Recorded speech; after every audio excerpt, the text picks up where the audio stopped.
અમદાવાદ શહેરમાં સોલા બ્રિજ નીચે બે કાર વચ્ચે અકસ્માત સર્જાયો। મળતી માહિતી અનુસાર એક કારના ચાલકે અચાનક સ્ટીયરિંગ પરથી કાબુ ગુમાવ્યો અને કાર સીધા જ ડિવાઈડર સાથે અથડાઈ।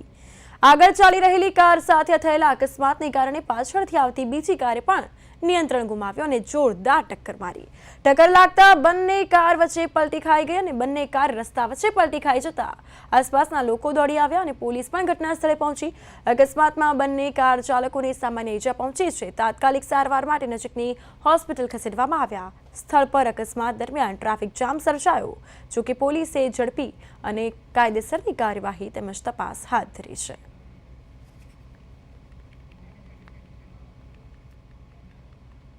તો આ સાથે બંને કારના ચાલકોને સામાન્ય ઈજા પહોંચી હોવાનું પણ સામે આવ્યું છે।